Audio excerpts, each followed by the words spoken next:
Pertemuan yang lalu dijelaskan bahwa syarat sah solat ada 4. Yang pertama, suci daripada hadas kecil, hadas besar, juga suci dari najis yang tidak dimaafkan. Keduanya adalah menutup aurat. Malam hari ini kita akan membahas yang ketiga dan keempat. Perlu diketahui, syarat solat yang ketiga adalah masuknya waktu dan adanya sebab. Terus yang keempat, kudu menghadap kiblat. Karena kita kiblatnya di arah barat, maka kita ngadepnya ke barat. Ini ngadep Ka'bah ini bukan sekedar arah Ka'bah, tapi kata kitab kita menghadap Ainul Ka'bah, bener-bener ngadep Ka'bah, bukan ngadep arah di mana Ka'bah ada.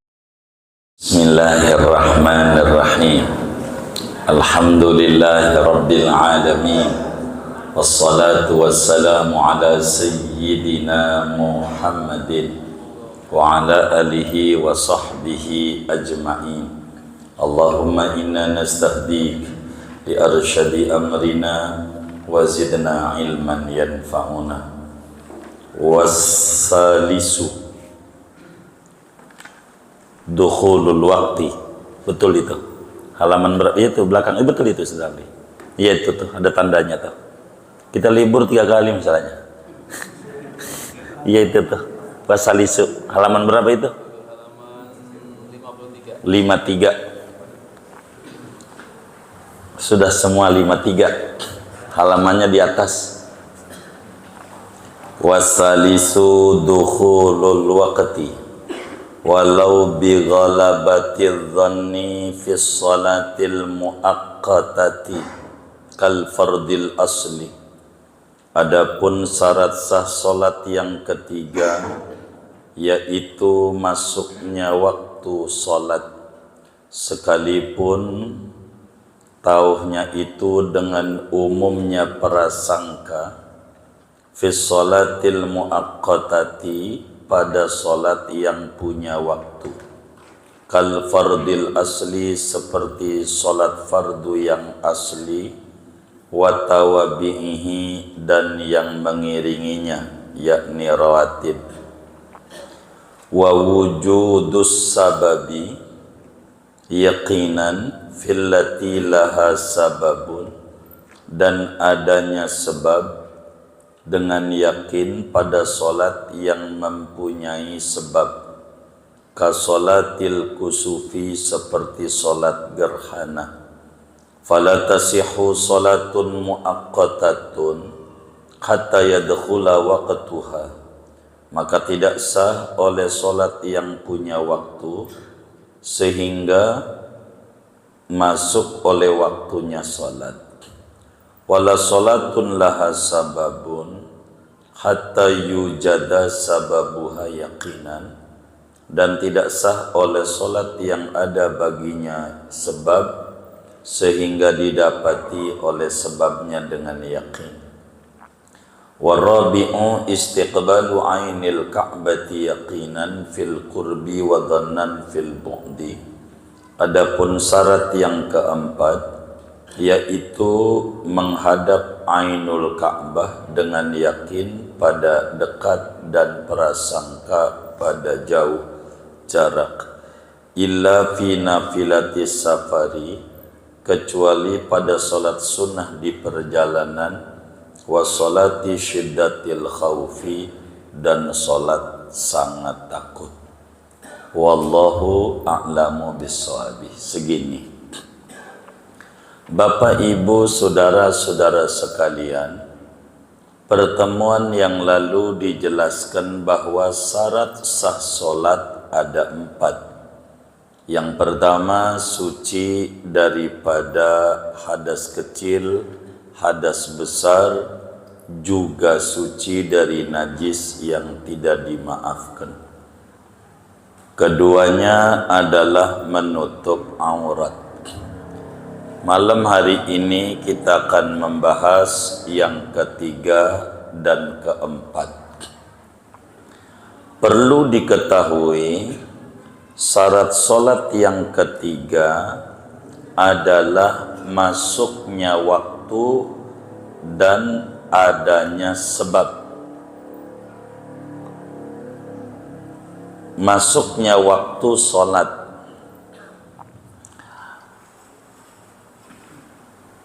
Bagaimana caranya kita tahu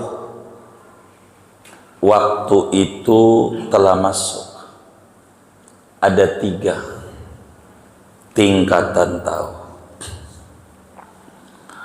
Yang pertama, tahu masuk waktu itu kita yakin dengan diri sendiri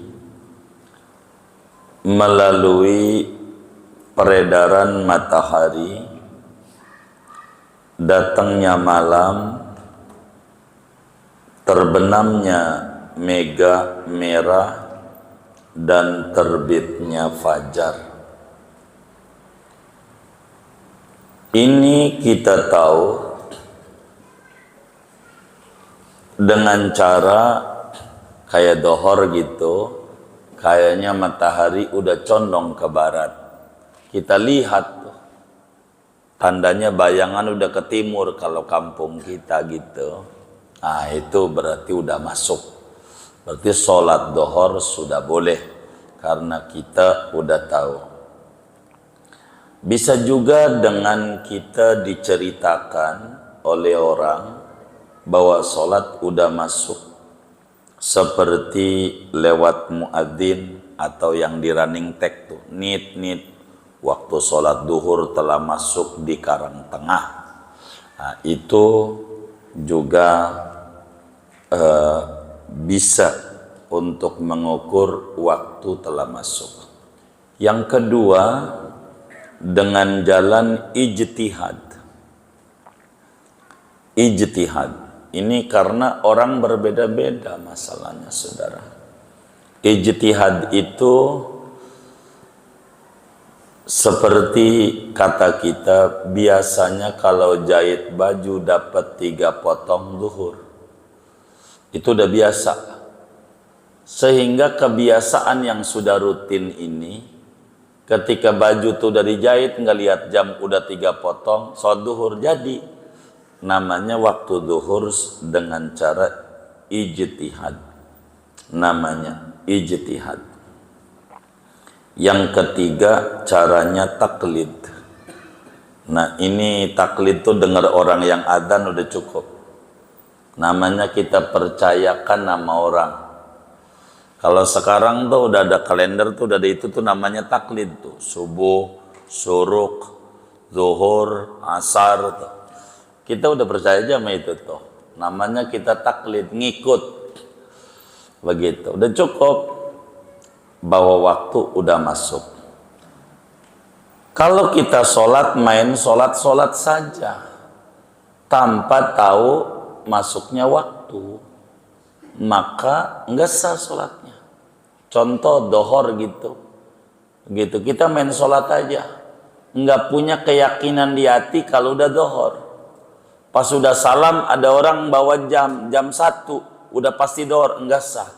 Karena kita sholatnya enggak yakin waktu sholatnya masuk. Kudu yakin dulu. Dan sholat ini ada 2 model. Ada yang punya waktu, ada yang punya sebab sholat. Mana yang punya waktu? Nih kita ukur 5 waktu. Dohor, asar, maghrib, bisa subuh. Ini namanya sholat punya waktu. Itu enggak boleh kita sholat kalau waktunya belum masuk. Enggak sah. Kalau waktunya enggak masuk. Dohor, asar. Gitu. Mana lagi? Suruk. Sholat isyraq. Itu kan ada tulisan suruk tuh biar kita tahu. Suruk itu artinya terbit matahari. Biar kita paham itu yang di running tag itu. Syuruk itu artinya terbit. Apa tuh terbit matahari? Artinya waktu subuh sudah habis. Maksudnya begitu. Suruk itu artinya waktu subuh sudah habis. Contoh tuh, jam berapa itu? 5.38 untuk besok. Berarti kalau kita sholat subuhnya jam 5.39, berarti sholat subuhnya kodoan. Gitu. Gitu. Jadi sholat subuhnya udah kodok. Gitu. Karena waktunya udah habis. Sholat isyraq, suruk bukan. Suruk bukan tanda sholat isyraq. Jangan sampai baru jam 5.38 yang betul ya? Jam 5.38 kita sholat isyraq. Dosa. Begitu. Karena itu bukan sholat isyraq. Itu nerangin waktu subuh sudah habis. Hanya itu tujuannya. Dikasih suruk tuh. Kenapa dikasih suruk? Begini. Subuh, dohor. Dohor itu kalau habis dohor langsung masuk asar. Kalau habis asar langsung masuk maghrib. Kalau habis maghrib langsung masuk isya. Habis isya langsung masuk subuh. Habis subuh langsung masuk zuhur. Begitu enggak? Enggak. Habis subuh belum zuhur. Maka subuh ama ulama biar kita nggak bingung dikasih batas akhir subuh. Jadi suruk itu batas akhir subuh, bukan ciri sholat isyraq. Kalau sholat isyraq mulai boleh sholat 18 menit sesudah suruk, tinggal ditambahin aja 18 menit sesudah suruk. Kita boleh sholat isyraq, kita boleh sholat duha, kita boleh sholat idul fitri, kita boleh sholat idul adha, sholat apa aja. Begitu tuh, biar kita gampang. Makanya kalau pengen enggak pakai jam, enggak pakai lihat suruk-suruk tuh, pengen sholat isyraq, sholat duha, sholat id, tengah 7, jam 6.30, itu udah pasti masuk. Kalau kita pengen lihat waktu sholat dohor jam 1, insya Allah lah kalau jam 1 mah udah dohor gitu. Itu udah pasti gitu kalau di kita nih. Begitu tuh. Kayak gitu gambarannya. Jadi kalau saudara pengen sholat isyraq, tambahin aja 18 menit. 18 menit dari itu tuh catatan yang ada. Begitu 18 menit. Jadi berapa tuh ditambah 18 menit? Berapa? 56. Jadi 56. Maka untuk besok nih. Begitu. Sholat duha jam 6 udah jadi. Gitu. Untuk besok. Gitu. Gitu. Pokoknya ditambah 18 aja rumusnya. Mau sholat id gitu. Besok jadi namanya waktunya udah masuk. Jadi dari terbit kudu naik seukuran setombak. Satu tombak itu maknanya 4 derajat setengah. Biar gampang. 4 derajat setengah. 1 derajat itu 4 menit. Jadi 4 dikali 4 setengah. Sama dengan 4 kali 4, 16. Setengahnya 2. Jadi 16 tambah 2, 18. Itu rumus. Begitu. Biar kita tuh paham. Jangan main sholat-sholat aja. Kita sholat isyraq mulu. Dosa mulu saban hari. Karena nggak ngaji. Syarat sah sholat. Jadi syarat sah sholat itu yang keempat, kudu masuk waktu. Sholat yang kita mau kerjakan. Gitu. Kudu masuk waktu. Nah, kudu tahu tuh masuk waktunya tuh. Sholat apa ini kategorinya? Punya waktu kayak witir. Witir itu kapan waktunya sholat witir? Ini biar kita paham.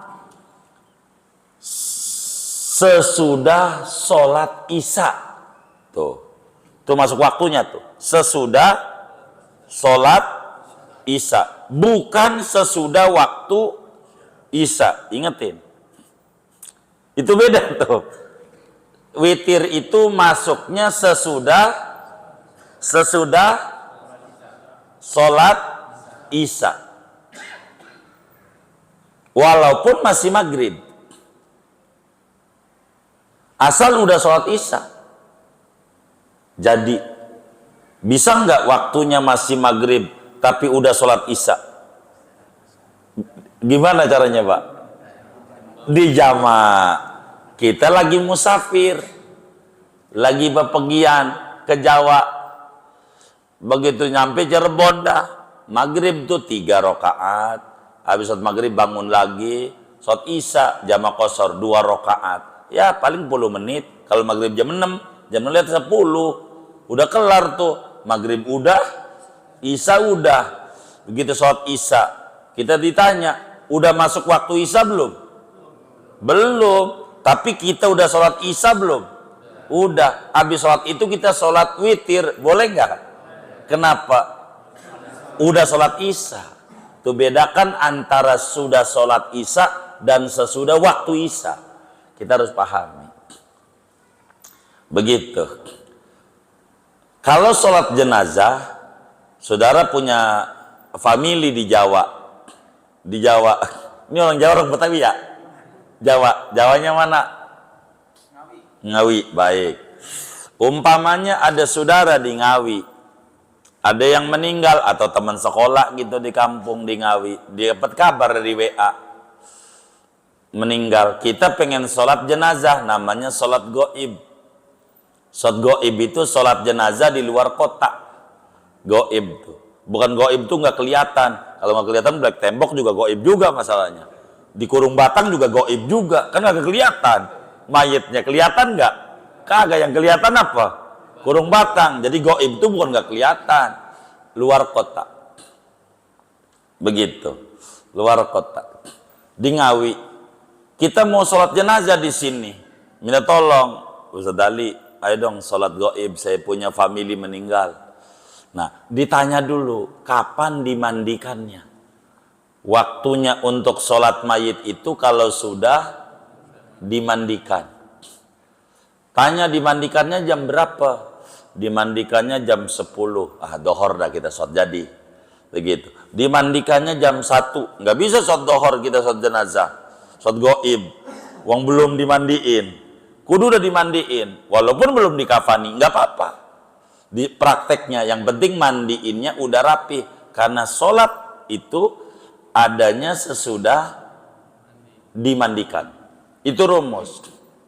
Kalau orang itu kagak dimandikan, berarti kagak ada sholat jenazah. Sholat mayitnya nggak ada. Begitu. Ada orang katanya kena corona, kagak dimandiin. Sholatin kagak ada lah. Kalau kagak dimandiin, kagak disolatin. Gitu. Kagak disolatin. Itu ambulan lewat aja nih, minggir, takut ketularan. Itu supirnya agak minggir, supirnya minggir gak Mas Bri? Kagak. Ini yang miring siapa ini ya? Yang miring. Begitu. Untung udah selesai ke masa itu. Begitu. Ada burung wing. Masuk. Corona, begitu. Padahal itu ada yang nyupir biasa aja. Begitu. Emang itu namanya zaman rada-rada. Dikata waras, kagak waras. Dikata kagak waras, waras. Itulah rada-rada. Udah begitu tuh, masukin ke kuburannya pakai tambang, digeret. Bener nggak? Pakai tambang. Tuh kira-kira masukin jenazah ke dalam petinya pakai tambang, pakai tangan? Hah? Iya, emang rada-rada ya, Mak. Begitu. Lah itu masukin aja pakai tangan ke situ. Begitu. Udah itu pakai jadi rada aneh. Ya, tapi udah kelewat alhamdulillah. Jangan sampai ada lagi kayak begitu itu. Bikin puyang. Orang sholat dicurigai. Gak usah sholat Jumat, sok suci tuh. Orang kayak gua nih, yang nongkrong di gardu keren. Yang sholat dicurigai. Itu zaman itu. Rada repot itu zaman. Alhamdulillah udah kelar. Zaman itu udah kelar.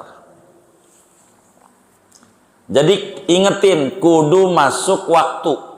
Kalau sholat itu punya waktu. Kalau sholat itu punya sebab, kayak sholat gerhana gitu. Sholat gerhana itu nggak ada waktu. Yang ada sebab. Sebab terjadi gerhana. Sebelum terjadi gerhana, nggak boleh. Udah beres gerhana, nggak boleh. Begitu. Kayak begitu. Jadi, baru boleh mengerjakan sholat kalau udah masuk waktunya. Kalau belum waktunya nggak boleh. Ini rawatib, biar saudara paham ya. Sholat rawatib nih, diinget-inget nih. Saya dongengin waktunya rawatib. Rawatib ada dua, ada qobliyah, ada ba'diyah. Tolong diinget-inget waktunya, biar saudara paham. Kapan rawatib qobliyah? Yaitu kalau sudah masuk waktu sholat tersebut. Tuh, waktunya tuh untuk qobliyah nih. Kapan masuknya qobliyah? Kalau sudah masuk waktu sholat tersebut. Qobliyah dhuhur. Berarti kalau udah masuk waktu dhuhur. Qobliyah asar. Kalau udah masuk waktu asar. Begitu. Walaupun belum adzan di masjid. Mungkin aja speakernya rusak, mati lampu, adzan nggak jadi patokan. Jadi patokan masuk waktu. Itu ciri masuk waktu adzan salah satunya. Jadi kita mau qobliyah, ya asal udah masuk waktu jadi. Walaupun belum adzan. Begitu. Asal udah masuk waktu. Karena adzan bisa aja. Kok nggak kedengeran di masjid ya? Ya bisa aja karena mati lampu. Begitu. Yang penting udah masuk waktu. Itu qobliyah. Kalau udah masuk waktu sholatnya. Kapan habisnya nih qobliyah nih? Habisnya. Kalau habis waktu sholat tersebut. Kalau habis. Kalau udah habis berarti qadha. Kalau belum habis masih adaan. Contoh tuh lihat tuh. Duhur. Asar jam 15.22. Kita nih baru duhur nih. Habis sholat duhur.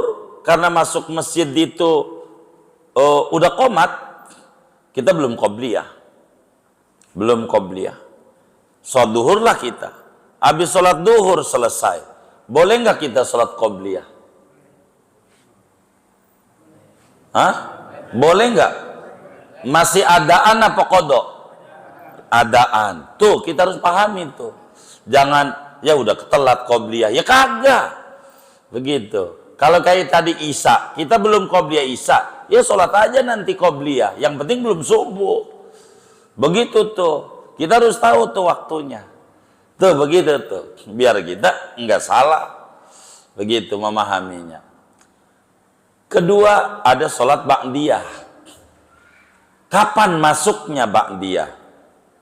Masuknya kalau sudah salam sholat tersebut dengan benar.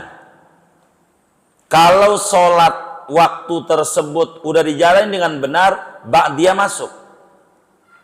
Dohor, kita udah sholat dohor, sempurna, salam, ba'diyah udah masuk. Tapi kalau sholat dohor kita nggak sah karena sarungnya ada najisnya, waduh, ada najisnya, ba'diyah belum masuk karena sholat dohor mah udah tapi nggak benar, belum masuk.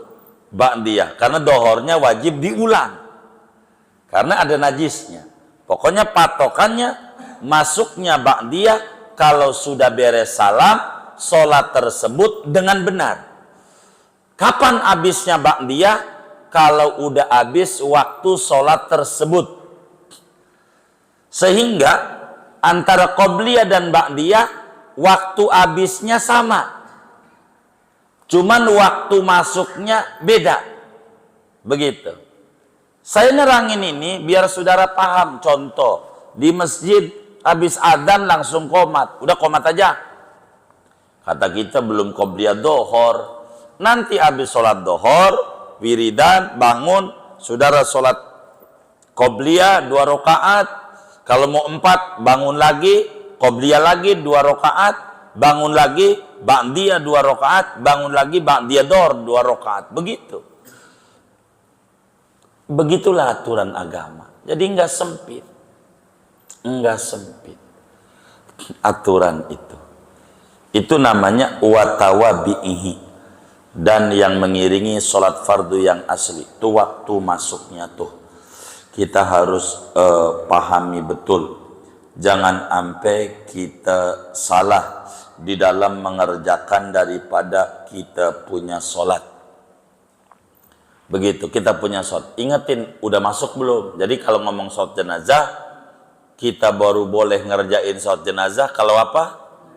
Patokannya dimandikan. Kalau belum dimandikan, enggak boleh. Kalau udah dimandikan, boleh. Begitu. Kita belum nyolatin. Ini diantara ajaran Nabi yang mulai ditinggalin oleh umatnya. Salah satunya sholat jenazah. Kalau udah kelar nih jenazah, di masjid udah digotong. Padahal kita mau sholat jenazah, telat macet. Ya udah kelewat dah, udah aja. Ada nggak yang model begitu tuh? Nah iya itu, salah tuh dia. Nanti dikubur, udah taruh di kubur, selesai rapi di kubur, kita sholat di kuburan. Itu namanya sholat jenazah. Jangan sampai enggak. Kayak tadi contoh saudara kita dari Ngawi. Pas pulang kampung, mana si Anu? Meninggal udah sebulan yang lalu. Waduh, mana kuburannya? Sholat aja di kuburan. Itu begitu. Namanya sholat jenazah. Sendalnya tempo hari saya contohin tuh di masjid. Jangan dijepitnya itu. Kan saya tempo hari saya minta itu. Sendalnya cepitannya jangan digantung itu. Kemarin juga tentang najis itu. Saya neranginnya itu. Itu begitu. Kita harus pahami. Boleh Pak. Kalau kita belum nyolatin teman kita. Pulang kampung belum nyolatin. Sholatin di makamnya. Begitu, jangan nggak sholatin, sayang ganjarannya segede gunung Uhud. Ganjaran nyolatin, sholatin di kuburannya. Ya, sholat jenazah. Ini diantara ajaran Nabi yang sudah mulai ditinggalin umat. Mana lagi? Banyak. Namanya Sunanul Mahjuro. Apa Sunanul Mahjuro? Ajaran Nabi yang umat jarang pakai. Makan nasi baca sholawat. Gurunya Syekh Nawawi Al-Bantani, namanya Sidi Syekh Umar Barakat Al-Biqai Asyami. Dalam kitabnya Faidul Ilahil Malik, Syarah Umdatus Salik, menjelaskan. Jadi semua tumbuh-tumbuhan bumi, kata Nabi, itu ada positif, ada negatif. Apa aja? Tumbuh-tumbuhan bumi itu ada obat, ada penyakit. Saudara sering dengar tuh yang namanya emping, meninjo. Apa penyakitnya? Asam urat. Di dalamnya ada obat. Obatnya penolak asam urat. Di mana? Kulitnya yang merah. Kalau ada di sini nih yang ngaji yang kena asam urat, silahkan makan kulit meninjo yang merah. Kan suka dioseng-oseng itu. Diapain namanya Bu? Dia ditumis. Ya begitu dah. Makan itu aja tuh. Coba aja kalau nggak percaya. Silakan. Itu obatnya ada di situ. Obatnya. Penyakitnya ada juga di situ. Apa aja? Ada plus, ada minus. Kullu ma nabata fil ardi lahu da'un wa dawa. Setiap tumbuh-tumbuhan bumi ada obat, ada penyakit. Illal aruz, kecuali padi, nasi. Kalau nasi laisa fihi da bal dawaun kullu. Nasi itu enggak ada penyakitnya.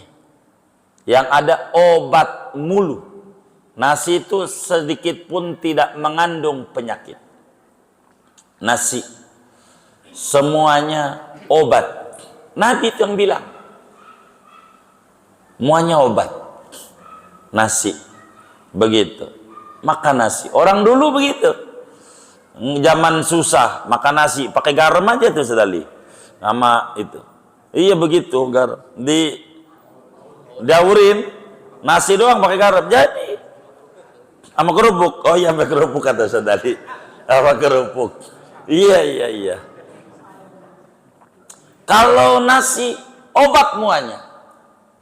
Dan nasi itu dulunya mutiara.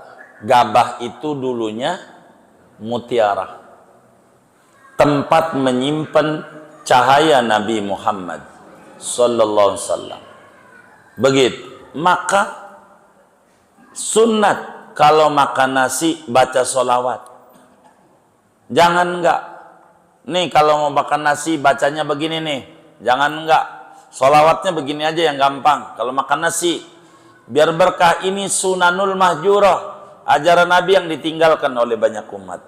Kalau mau makan, Allahumma sholli ala Sayyidina Muhammad adada kulli da'in wa dawa.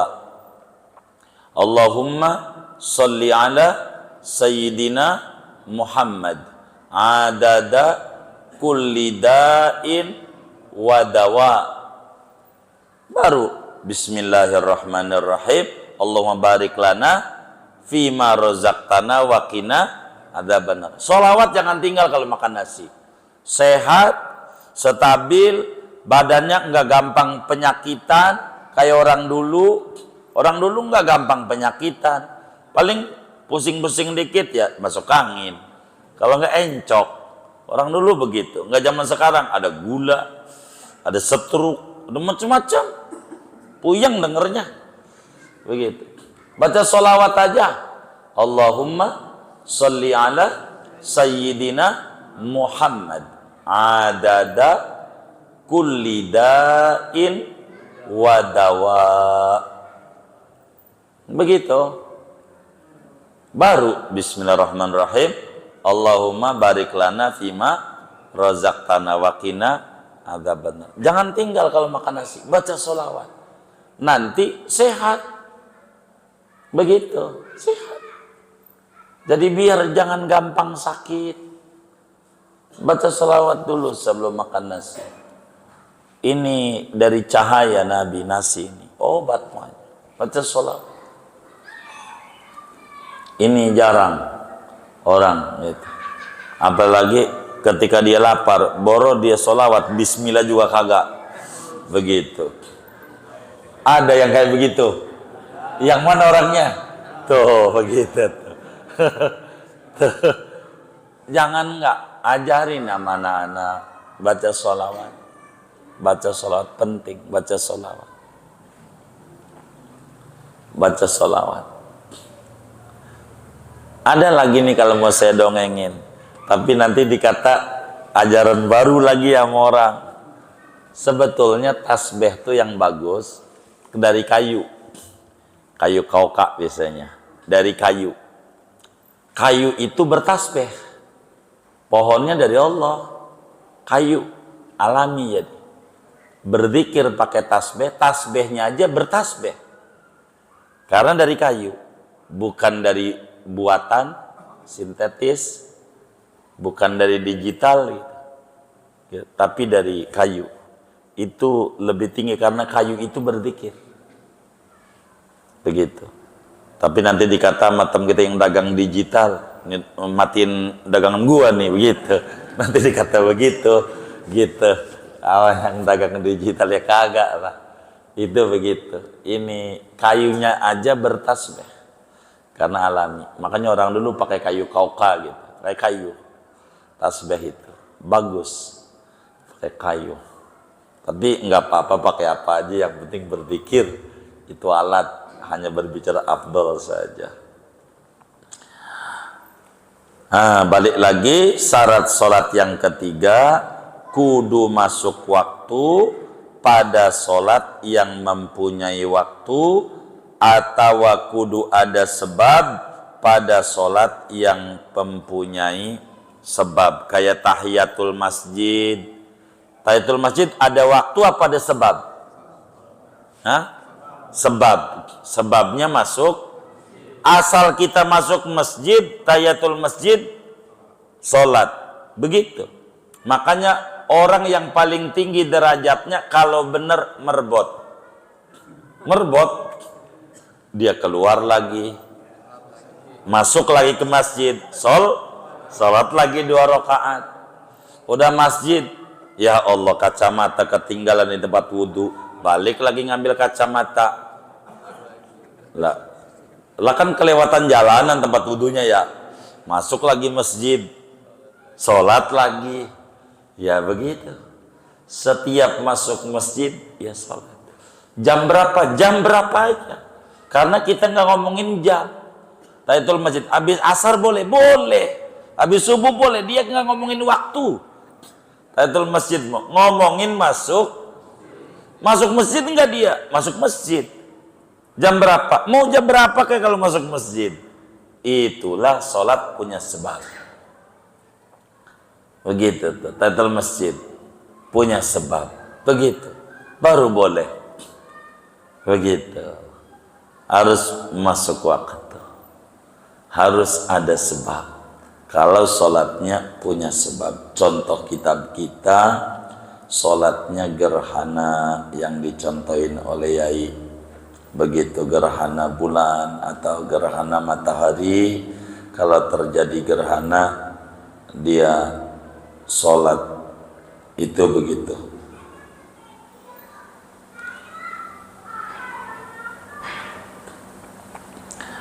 Terus yang keempat, terakhir, syarat sah sholat kudu menghadap kiblat, bukan menghadap barat, menghadap kiblat.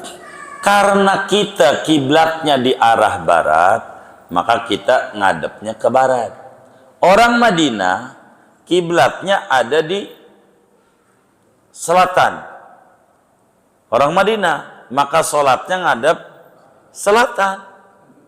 Madinah itu adanya di utara. Iya, posisi Ka'bah begitu. Kalau orang Amerika ngadep timur, sholatnya ngadep timur. Emang adanya di barat? Tuh begitu. Jadi yang penting ngadep Ka'bah. Ngadep Ka'bah. Ini ngadep Ka'bah ini bukan sekedar arah Ka'bah, tapi kata kitab kita menghadap ainul Ka'bah. Bener-bener ngadep Ka'bah, bukan ngadep arah di mana Ka'bah ada. Contoh, ini barat, biar gampang. Barat ini di sini. Ini barat umpamanya, ke sono barat, biar gampang aja saya nyontoinnya. Ke sono barat. Kalau kita gitu. Jadi kita ngadep. Nah, kalau kita shooting ngadep begini, namanya ngadep arah kiblat. Arahnya di barat. Tapi tidak menghadap Ka'bah. Kalau menghadap Ka'bah kudu miring. Tuh. Namanya menghadap bener-bener Ka'bah. Menghadap Ka'bah bener. Kalau di kita punya negeri, barat laut, Karang Tengah. Karang Tengah ini di 23 derajat dari barat. Dari barat ke kanan. Barat apa Ustaz Ali? Barat daya, barat laut. Ini harus tahu arah matang ini nih. Jangan sampai salah ini.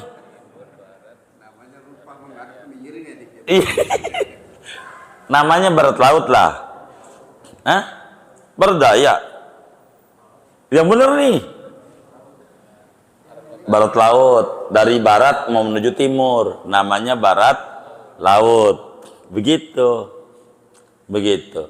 Itu dari barat ke kanan, di titik bunderan itu 360 derajat. Bunderan. Di titik 23 itulah lempeng Ka'bah orang kita nih, Tangerang. 23 dari arah baratnya. Kalau masjid udah dibuat nih sama kiainya, udah percaya aja. Begitu. Jangan sampai masjid dibuat begitu kita miring aja sendiri. Begitu. Enggak berani kita begitu. Udah kita yakin aja sama yai kita. Begitu. Pakai putar-putar enggak kagak.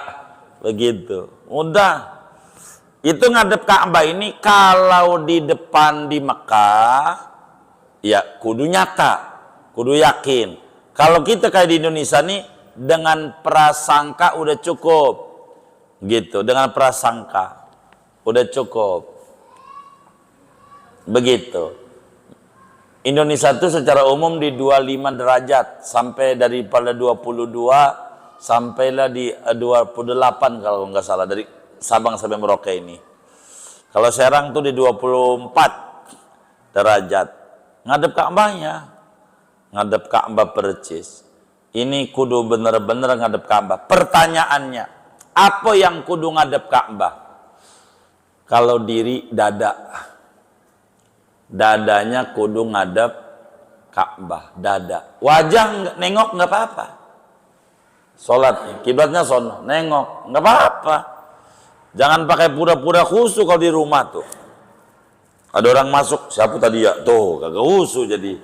Tengok aja ente, nggak apa-apa. Yang penting dadanya jangan goyang.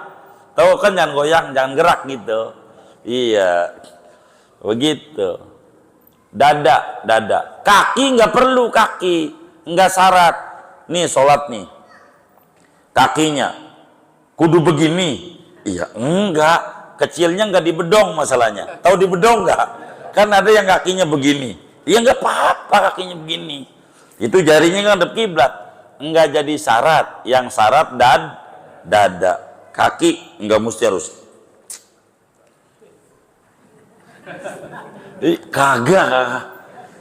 Kagak gitu-gitu amat. Begitu. Yang disuruh ngadep Ka'bah apaan? Dada, begitu, dada. Itu patokan dada. Begitu. Dada. Kalau diri duduk gitu. Itu begitu. Itu disuruh tuh. Ngadep Ka'bah namanya. Salat tuh. Begitu. Bagaimana kalau kita sholat dalam Ka'bah? Kalau di dalam Ka'bah ente mau ngadep mana aja boleh. Kalau di dalam ngadep mana aja boleh. Termasuk kita sholatnya di Masjidil Haram tuh. Jangan dibawa ke Indonesia, jangan. Ada orang pulang umroh, Karangtengah, dia sholat ngadep sono, ngadep tempat wudhu.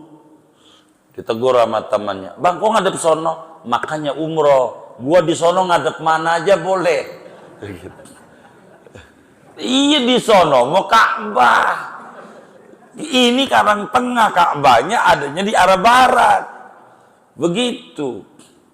Ini kita lihat peraturan. Kudu nyambung dada kita ke Ka'bah, kudu nyambung. Kudu nyambung. Makanya saya banyak pesan sama teman-teman tuh kalau umroh, kalau haji, lu sholat jangan di lapangan, di dalam. Biar lihat Ka'bah. Mumpung di sono. Kalau timbang ngadep udah nggak usah umroh, di Karangtengah aja gitu. Jangan banyakin di lapangan, di dalam, karena itu yang paling pokok. Itu mau hotelnya udah depan masjid, sholatnya di teras gitu, di hotel dalam. Upayakan kayak begitu. Kenapa? Memandang Ka'bah itu ganjaran besar, ganjaran besar. Begitu, ganjaran. Kata Allah dalam Al-Quran, qad nara taqalluba wajhika fis sama falanuwalliyannaka qiblatan tardaha. Begitu. Fawalli wajhaka syatral masjidil haram. Begitu. Ngadep Ka'bah. Jadi kudu benar itu sholat. Kalau di masjid enak, kalau di rumah sekarang kan banyak kompas, pakai kompas saja, kompas, begitu. Kalau saudara ada kesempatan ke Cianjur, di Cianjur tuh banyak kiai bikin kompas sholat, paling mahal 50.000, 100.000, namanya banjet bahasa mereka. Di Cianjur itu enak, bisa dibawa-bawa. Kompas khusus. Ditanya sama yainya, ente orang mana? Jakarta, dibuatin kompas Jakarta. Ente orang mana? Aceh, buatin kompas Aceh. Lebih akurat, makin kecil makin akurat. Gitu. Makin gede yang disorot nggak kelihatan. Dari di peta Indonesia Karangtengah nggak ada. Ada nggak? Nggak ada. Di peta Indonesia nggak ada. Nggak ada Karang Tengah ini. Nggak ada. Dikecilin di peta kecamatan Karang Tengah. Ada nggak? Ada Masjid Muflihun. Makin kecil. Apalagi di peta kelurahan. Ketemu gede. Tuh, makin kecil tuh makin jelas. Itu begitu caranya. Begitu, makin jelas.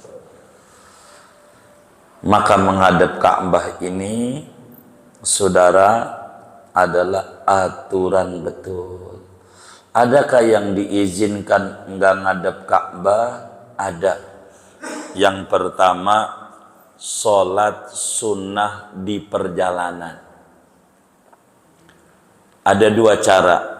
Bisa jalan kaki, bisa naik motor.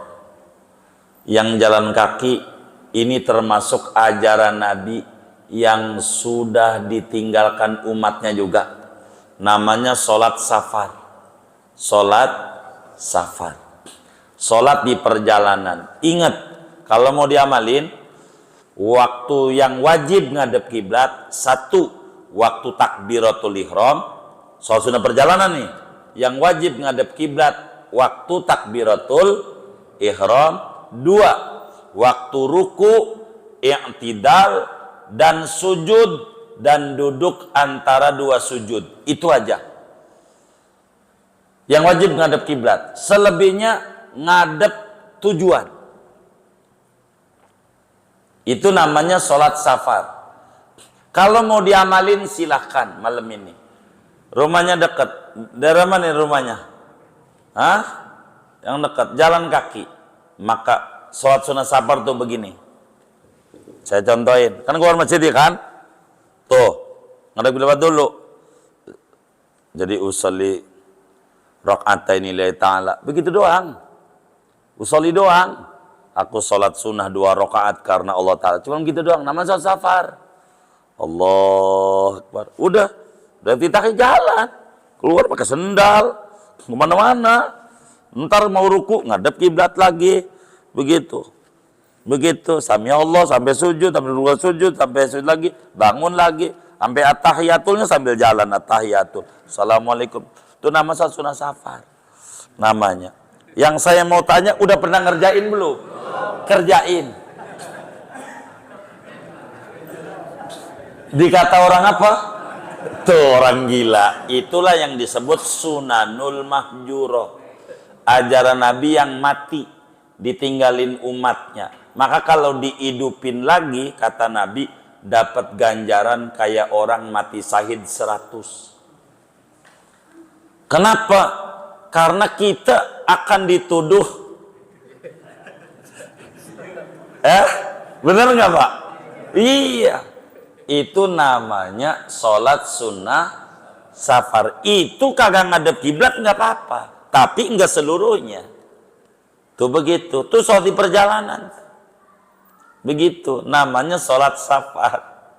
Yang kedua, sholat siddatul khawf. Sangat takut, lagi perang berkecamuk, musuh di depan, musuh di timur. Ente jangan ngadep kiblat, ditonjok dari belakang. Ngadep timur, ente tonjok, tendang, nggak apa-apa. Termasuk siddatul khauf nih ada gempa. Biar paham. Ini ada gempa, goyang. Jangan diem aja. Allah tahu, gue lagi sholat. Allah sih tahu, lu kagak tahu peraturan Allah. Kalau ada gempa, lu lari dari masjid, lari batal? Enggak. Itu namanya siddatul khauf. Lari aja keluar. Udah sampai luar di daerah aman, baru ngadep kiblat lagi. Begitu. So, bacaan sholat ikuti aja. Namanya sholat siddatul khauf. Kayak begitu. Termasuk ada ular. Lagi sholat di depan ada ular. Diem aja. Nggak apa-apa. Allah juga jaga. Ya kagak. Ente bakal dicatek. Iya kudu minggir. Begitu. Biasanya bukan di masjid yang boleh begitu, sholatnya di kebon, ya kan? Kayak begitu. Minggir. Namanya sholat siddatul khawuf. Kalau sholat siddatul khawuf, maka kita boleh tidak ngadep kiblat karena darurat. Darurat. Dengan ini selesai pembahasan syarat-syarat sah sholat. Nanti kita akan ngaji rukun sholat. Kita bakal bedah, rapihin sholat kita bersama. Ngaji ini sebetulnya namanya check up. Kalau mau saya dongengin, ngaji itu check up. Check up kesehatan itu bagus, medical check up itu bagus. Kalau ternyata ada penyakitnya, alhamdulillah. Kalau ternyata enggak ada penyakitnya, alhamdulillah. Kalau ada penyakitnya, alhamdulillah, buru-buru diobati. Benar enggak? Kalau enggak ada penyakitnya, alhamdulillah, Allah kasih sehat. Begitulah ngaji kita setiap malam Rebo ini. 2 mingguan di Muflihun. Kalau kemudian sholat kita udah bener, alhamdulillah. Kalau ternyata sholat kita belum bener, alhamdulillah. Alhamdulillah kita bisa sempurnakan kekurangan itu. Inilah pentingnya ngaji tentang sholat. Nanti kita ngomongin rukun-rukun sholat. Segini aja. Ada yang ditanya mungkin dari materi ini atau merasakan baik. Waalaikumsalam. Mengenai menghadap kiblat, mengenai di masjid saya pernah lihat posisi jamaah sih sudah lurus semua. Cuma imamnya ini kadang rada miring. Iya baik. Maka kebetulan kalau kayak begitu si imam tuh ditegur dulu. Imam, kenapa Anda miring? Nanti dia bakal jawab.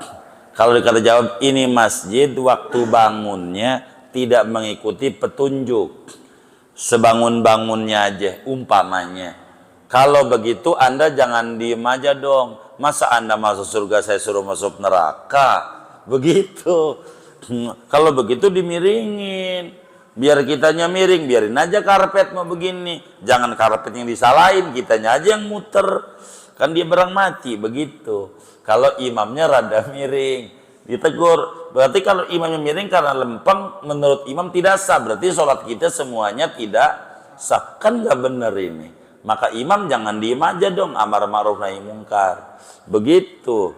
Nanti diingetin tuh imam kalau kayak miring begitu. Begitu. Yang kayak begitu. Kalau saya ngalamin begitu pasti saya tegur. Jangan ente doang dong kalau ente miring. Begitu. Begitu. Ada kalanya si imamnya salah ngopi. Salah mendengar kajian. Kiblat itu dari barat ke kanan. Sekitar 22 derajat. Kalau di jarum jam yang bundar, kayak gini nih bundar, dikira-kira nomor 4. Miringnya. Asal barat utara selatannya kompasnya benar. Begitu. Maka dengan begitu kita tanya sama si imam ini, kenapa ini? Ente miring ini. Jangan ente pengen bener sendiri kita kagak. Ini nggak bener ini. Begitu. Kita tegur. Jangan diem aja kalau ada imam. Cuman ada kalanya salah ngopi, salah dengar. Yang namanya kiblat itu dari barat ke kanan. Padahal masjid itu udah ke kanan.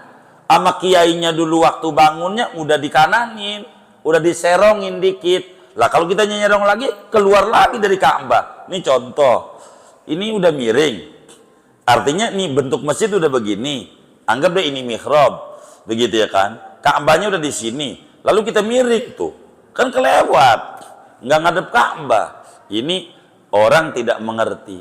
Udahlah kalau di masjid mah husnudon kita nggak mungkin tuh masjid dibangun kalau nggak ada kiainya, kira-kira begitu. Itu yang paling gampang buat kita orang awam, kecuali di rumah baru minta tanya sama kiai, kan nggak ada kiblatnya rumah, begitu, nggak ada petunjuknya, begitu. Kurang lebih demikian. Cakap Allah a'lam. Baik. Waalaikumsalam.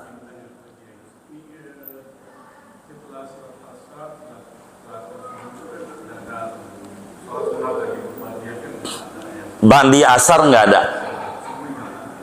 Terus yang mau tanya kan, adakah sholat-sholat sunnah lainnya yang boleh dilakukan setelah asar? Iya, banyak sekali. Banyak sekali. Sholat-sholat yang lain di waktu asar. Iya, sesudah sholat asar. Kayak contohnya kayak tadi, sholat yang punya sebab-sebab. Terjadi gerhana jam tengah 5, sholat tengah 5. Masuk masjid tengah 5, sholat tahiyatul masjid. Pokoknya sholat apa aja, qadha. Habis sholat asar kita seminggu yang lalu nggak sholat subuh belum, lupa kita baru ingat. Sekarang nih udah asar jam 4, sholat qadha. Jadi yang nggak boleh itu setelah sholat asar, sholat yang sebabnya belakangan. Yang nggak boleh tuh nggak mutlak. Yang nggak boleh tuh istikharah, sholat hajat, sholat tasbih, qiyamun nahar, nggak boleh. Ba'diyah asar nggak ada. Itu aja. Kalau sholat tahiyatul masjid silakan. Begitu. Orang Nabi aja begitu, nggak apa-apa. Begitu. Nggak mutlak. Bahkan ada lagi pengecualian kalau di Mekah. Kalau di Mekah 24 jam. Jam berapa aja kita sholat boleh. Itu begitu. Nanti pada kajian mendatang akan ketemu nih semua materinya. Jadi nggak mutlak habis asar nggak ada sholat. Nggak mutlak. Mesti ada banyak sholat yang masuk. Terus kalau ada sholat yang ketinggalan berapa lama itu apa kita bisa mengkodok sholat yang udah langsung lama yang Iya baik. Baik. Kita udah lama banget nggak bayar PBB. Gitu. Ada 20 tahun. Itu kudu diqadha atau udahlah udah 20 tahun kata pemerintah bebas saja. Begitu apa kudu bayar? Ya, itu sama. Begitu. Itu nyontoh dari sholat itu pemerintah. Begitu. Apa? Iya, Nabi ngerjain begitu. Iya, begitu. Begitu. Yang nggak ada itu qadha sholat itu bila orang laki-laki ini men. Itu kita. Baru nggak ada. Iya head. Kalau orang laki-laki head nggak ada qadha. Begitu. Itu Nabi ngerjain. Dan kemarin udah kita bedah kajian yang ditanya bapak kita. Begitu. Qadha namanya. Qadha itu bayar di luar waktu. Udah waktunya habis, bayar. Bahkan bukan sholat 5 waktu doang, sholat sunat. Ini saya dongengin nih. Nabi satu hari habis sholat dohor, habis salam itu ada tamu. Tamu tuh kadang begini dan itu nggak heran. Tamu tuh kalau udah ngobrol sama kiai nggak tahu waktu, ngobrol aja dia. Dia pikirin kepentingan dia, itu kerjaan tamu, kerjaannya. Zaman Nabi begitu. Ada tamu daripada Bani Qais. Habis sholat dohor ngobrol aja. Jadi Nabi mau pulang juga nggak bisa ngeladenin tamu di Masjid Nabawi. Ampelah masuk asar. Sholatlah asar. Selesai sholat asar, wiridan pulang Nabi. Giliran di Ummu Salamah. Di tengah jalan Nabi ingat, ya Rabbana, belum ba'diyah zuhur. Belum ba'diyah zuhur. Maka ketika masuk rumah istrinya, Nabi sholat. Pas lagi sholat, ditegur sama bini. Nabi, katanya di sholat asar nggak sholat sunat. Karena Nabi lagi sholat, terusin. Udah salam dijelasin. Qadha ba'diyah zuhur. Tadi ada tamu. Sampai saya lupa, belum ba'diyah. Nabi mau sholat qobliyah ba'diyah aja yang ketinggalan dia apa? Di qadha. Itu Nabi. Begitu. Kita qobliyah ba'diyah yang ditinggalin tuh dari umur 15 tahun. Kira-kira ada nggak? Banyak nggak? Qadhain tuh. Begitu. Iya. Iya. Sengaja. Jahiliyah gitu, masih usia-usia jahiliyah. Kita kan ya sengaja meninggalkan atau memang ada keinginan atau apa, kan banyak sekali kita punya utang ya. Karena ya kalau udah jahiliyah gitu, kita nggak ada daya sama sekali untuk melakukan sholat. Itu sholat yang tertinggal, yang lalai karena teman-teman jahiliyah itu kan banyak sekali itu. Masih ada kesempatan untuk kita melakukan. Iya, kodo itu Bapak taubat bahasa Arabnya. Cara tobatnya begitu. Cara tobatnya kalau kita nggak bayar PBB, bukan nangis di kantor PBB. Bukan, tapi bayar. Itu baru lunas. Kalau nggak bayar, nggak lunas-lunas.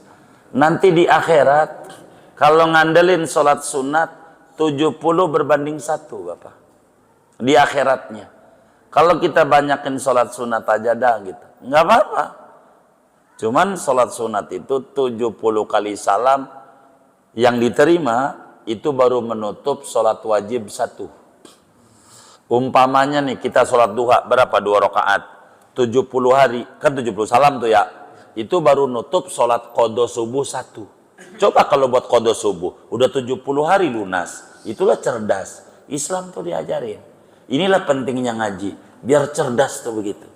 Gitu, jangan banyakin sedekah. Kalau kita punya utang mah, tutup aja tuh utang. Begitu. Berproses tapi habis dohor qadha dohor, asar qadha asar, maghrib qadha asar. Banyak ini kayaknya di RTQ ini urayanya, nanti bisa diurai panjang lebar dengan dalil-dalil yang lengkap untuk mengurainya. Pokoknya intinya yang namanya PBB puluhan tahun belum dibayar, banyak dong kita bayarnya. Iya begitu, sama aja. Itu begitu, sama aja. Itu, baik begitu. Ada yang bilang itu yang Nabi suruh itu kalau dia lupa. Kata Nabi, siapa yang ketiduran, kelupaan sholat, maka kudu dikodok. Untung gua sengaja. Orang lupa aja kudu dibayar, apalagi sengaja. Begitu. Namanya kias. Itu begitu. Kurang lebih demikian.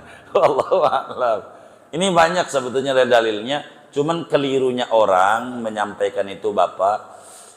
Yang ada kodok tuh puasa. Sholat nggak ada. Itu keliru memahami hadis Bukhari. Yaitu tentang perempuan men. Itu lagi ngomongin perempuan men. Orang men itu kalau udah bersih, kalau urusan sholat kagak dikodok. Kalau puasa dikodok.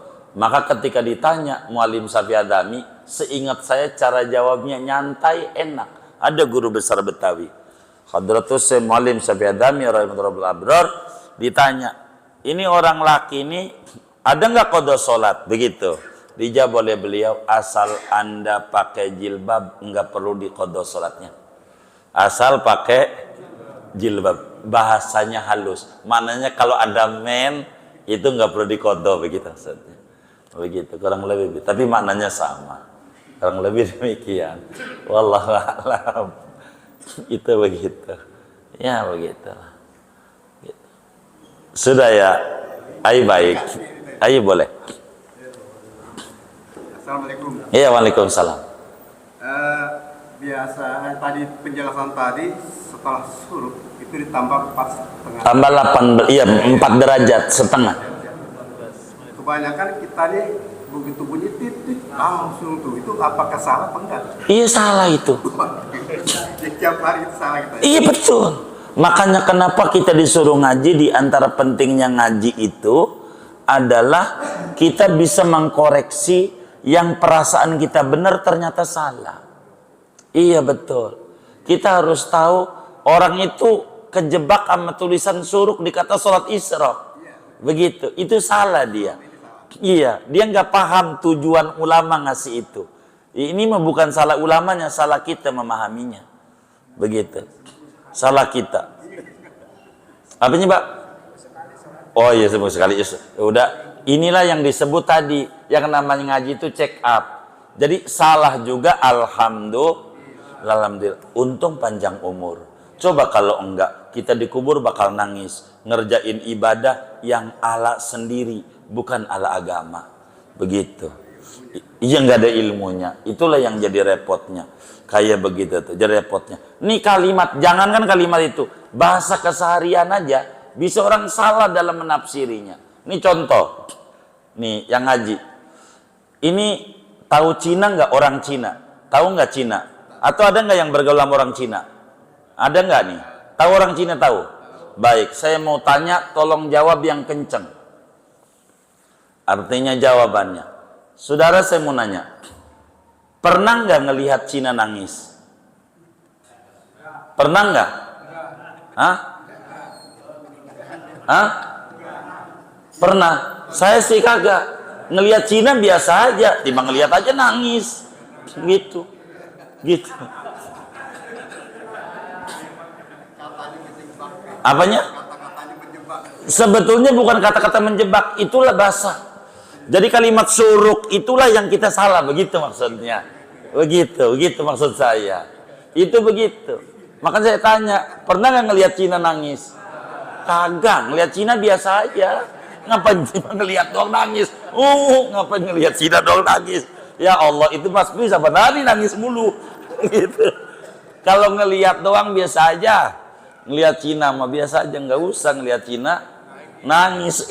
Lihat aja. Inilah bahasa namanya. Jadi kalimat suruk tuh begitu. Orang kejebak kalimat suruk karena duhur dikata sholat duhur, suruk dikata sholat isyraq. Namanya nyimpulin sendiri. Begitu. Tanpa dia belajar. Ditambah 18 menit. Makanya nggak boleh tulisannya sholat isyraq, itu suruk. Makanya dalam bahasa yang lain tulisannya tulu. Kalau mau di Indonesia kan terbit. Hanya baru nunjukin terbit matahari. Ada 5 waktu yang haram sholat. 1, tadi setelah sholat asar. 2, setelah sholat subuh. 3, ketika matahari di tengah-tengah langit kecuali hari Jumat. 4, sesudah melayung matahari asar nih sampai terbenam. 5, sesudah terbit sampai 18 menit. Itulah yang tadi. Jadi dari sholat subuh sampai terbit, dari terbit sampai 18 menit. Itu baru boleh. Namanya ukuran setompak. Kurang lebih demikian. Sama-sama Bapak. Wallah alam. Iya baik Ustaz. Masalah qada tadi bagi Iya. ada nggak kewajiban seorang anak untuk mengkodok sholat orang tuanya? Terus kebiasaan di masyarakat kita di sini ada bayar fidyah sholat untuk mengkodok sholat, itu benar kagak itu? Iya baik. Jadi kewajiban anak tidak ada untuk menuju ke sana. Tapi kalau sampai ada anak mau mengkodoin sholat orang tuanya, boleh. Ada gurunya, ada ulamanya, ada dalilnya. Kalau mau mengkodoin, tapi kodoin dulu sholat sendiri, jangan orang tuanya dulu. Gitu, sholat sendiri. Itu begitu. Pesawat aja begitu. Kalau kita nggak ada oksigen, hampa udara, kita harus pakai masker. Siapa yang suruh pakai masker? Diri sendiri, baru anak. Artinya ngurusin orang lain kalau udah beres suruh sendiri. Itu begitu. Bagaimana dengan fidyah sholat? Baik. Fidyah sholat ini juga ada dalam mazhab Abu Hanifah lebih besar. Artinya lebih kuat dalilnya. Begitu. Lebih kuat dalam mazhab Abu Hanifah. Dalam mazhab Syafi'i ini ada beberapa ulama menuliskan tentang fidyah sholat, fidyah sholat. Itu ada sampai Muallim Syafi'i Adzami rahimahullah, mufti besar ini, ulama besar Betawi, ngarang kitab namanya Ujalah Fidyah Sholat, yakni tesis tentang adanya fidyah sholat dan dalil-dalilnya yang lengkap. Jadi kalau mau fidyah ya silakan saja. Kalau mau fidyah cuman diatur oleh agama. Kalau dia yang meninggal ini orang kaya, suruh kodoin anaknya.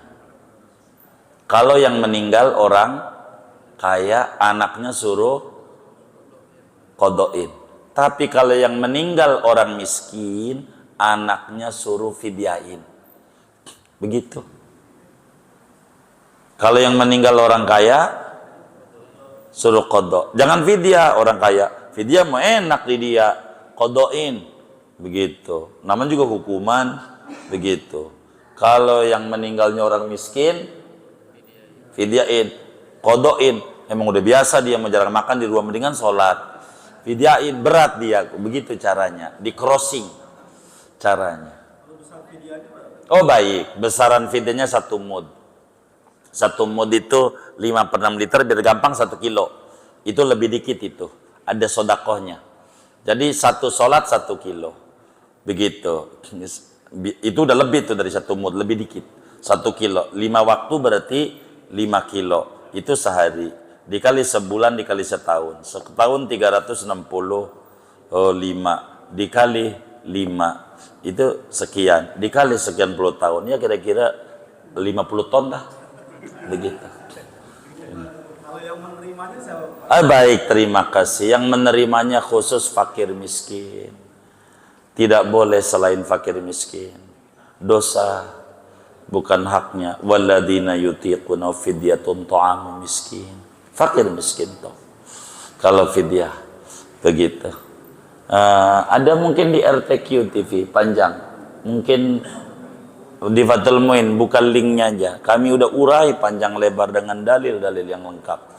Kalaupun orang mau seperti demikian. Begitu. Biasanya kalau fidyah sholat jarang karena puyang juga dia. Begitu. Itu bisa habis 50 tonan lah. Kurang lebih begitu. Begitu. Bisa dihitung lah. Sholat itu begitu.